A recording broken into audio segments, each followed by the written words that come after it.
미국 내 코로나19 확진자가 매일 10,000명씩 늘어나고 있습니다.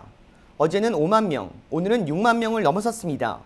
KBS 아메리카 뉴스, 코로나19 확산과 관련해 정부의 대응 방법을 먼저 알아봅니다. 백악관과 상원 지도부가 코로나19 충격을 완화하기 위한 역대 최대 규모의 경기부양책에 합의했습니다. 2조 달러의 긴급자금은 경제적 타격을 입은 각 지역과 기업, 개인들에게 제공하는 것으로 법안은 곧 상하원 표결을 거치게 됩니다. 도널드 트럼프 행정부와 공화당과 민주당 상원 지도부가 초대규모 경기 부양책을 둘러싼 닷새 간의 긴 협상 끝에 타결했습니다. 경기 부양책에는 2조 달러가 투입됩니다. At last, we have a deal. After days of intense discussions, the Senate has reached a bipartisan agreement on a historic relief package for this pandemic. 코로나19로 직장을 잃고 생계가 막막한 사람들을 지원하기 위해 현금을 주는 파격적인 조치도 포함됐습니다. 연소득 7만 5천 달러, 부부 합산 소득 15만 달러 미만인 성인은 1인당 1,200달러, 아동 1명당 500달러가 지급될 예정입니다. 4인 가족의 경우 3,400달러가 책정될 전망입니다. 실업수당도 늘어납니다. 실직자는 향후 4개월 동안 현재보다 주당 600달러가 늘어난 실업급여를 받을 수 있게 돼 한 달에 2,400달러로 늘어납니다. 다만 실업수당이 늘어난 것에 대해서는 너무 많다는 반대 의견이 나오고 있습니다. 공화당 중진 의원들은 해고를 장려하는 분위기를 조성할 수 있다며 반대 의사를 밝혀 최종 투표까지는 여전히 진통이 예상됩니다.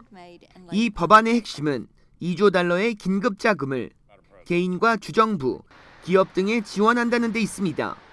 2조 달러는 미국 GDP의 약 10%에 해당됩니다. 이는 2008년 금융위기 당시 700억 달러 규모의 부양책보다 무려 3배 정도 많은 사상 최대 액수입니다. 2008년은 금융위기로 은행이 문제였지만 지금은 코로나19 확산으로 인한 재해로 사람들이 사회적, 경제적 활동이 급감하며 발생한 기업의 문제가 되고 있습니다.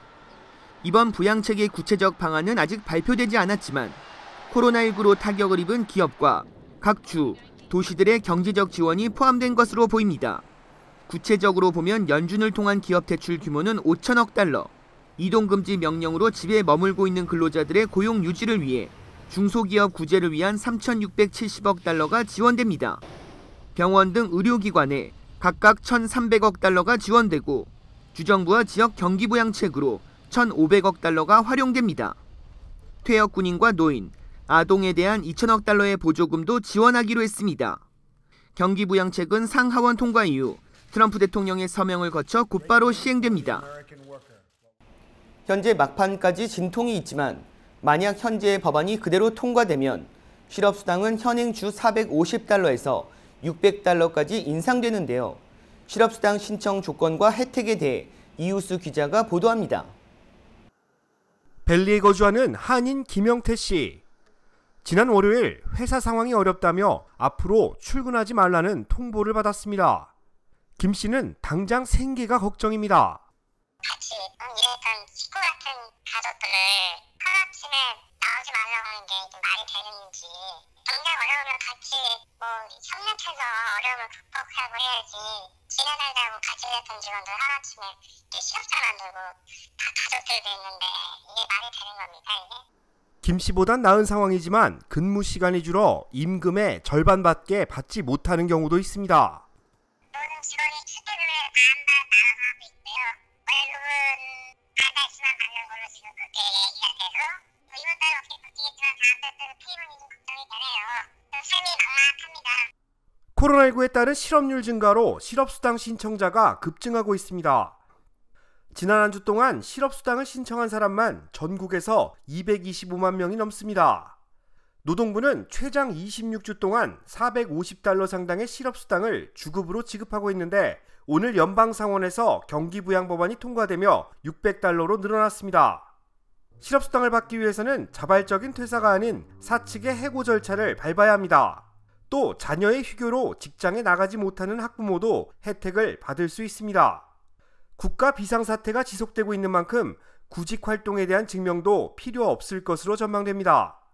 원래 원래 실업수당 신청할 때는 구직 활동을 하고 있다라는 증명도 같이 해야 되는데 이런 상태에서 구직 활동을 또 보여주는 것도 굉장히 어려운 일이고 실업수당 신청자가 하루 8만 명까지 몰리며 지급에 적체 현상이 발생하고 있습니다. 가주고용개발국은 실업수당을 신청할 경우 전화나 팩스보다 온라인 신청이 더 빠르다고 조언했습니다. 한편 개빈 뉴섬 캘리포니아 주지사는 실업수당 지급을 서두르라는 행정명령을 내렸습니다. 당초 실업수당 신청과 수령에 몇 주의 시간이 걸렸지만 사태 심각성에 따라 심사와 지급이 더 빨라질 것으로 보입니다. KBS 뉴스 이우수입니다. 에릭 가세티 LA 시장이 집에 안전하게 머물기 행정명령을 위반하고 영업을 하는 업소들을 단속하겠다고 발표했습니다.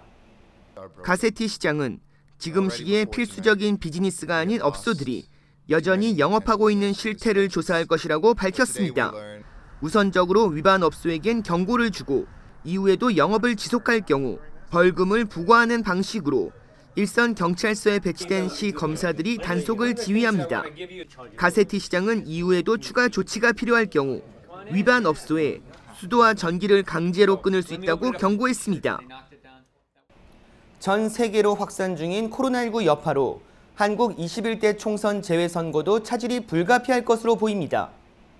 대한민국 외교부는 오늘 중앙선거관리위원회에 유럽과 중남미, 동남아 등 20여 개국 국가에 대해 재외선거 사무를 중지시켜달라고 요청했습니다.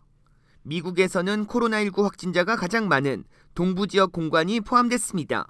반면 LA 총영사관은 어제 보도자료를 통해 관할 지역 추가 투표소를 포함한 재외투표는 정상적으로 준비가 진행 중이라고 밝혔습니다. 방역대책도 함께 수립하는 등 이렇게 준비를 하고 있습니다. 지금 저희가 듣고 있거나 그런 바는 없습니다. 그러나 만약 외교부 요청에 따른 선관위 최종 결정이 나오면 재외선거 일정이 변경될 가능성이 남아 있습니다. 코로나19 사태로 온라인 청원 사이트의 모기지, 렌트비를 유예해달라는 청원이 쇄도하고 있습니다. 한 청원 사이트에는 무려 63만 명이 관련 청원에 서명했습니다.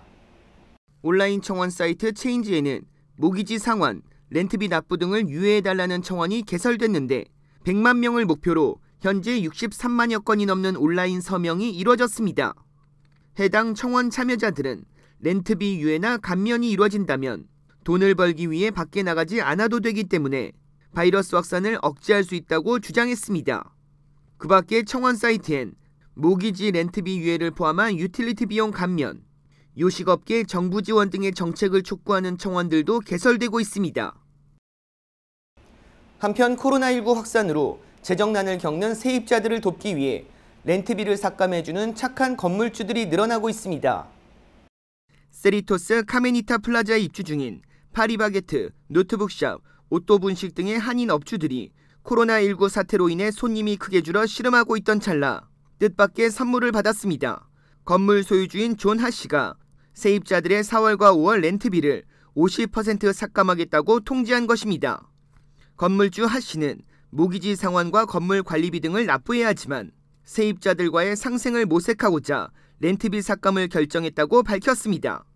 이미 코리아타운 플라자몰, 웨스턴 백화점 등 소유 건물주들은 세입자들이 겪고 있는 재정난을 돕고자 과감히 렌트비를 삭감해주는 조치를 시행해 화제를 불러 모았습니다.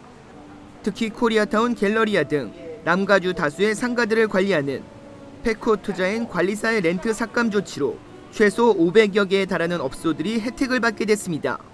일부 건물주들이 줄줄이 렌트비를 삭감하는 움직임이 전파되면서 한인 사회 내 건물 소유주와 세입자들이 함께 상생하는 분위기가 더욱 고조되고 있습니다.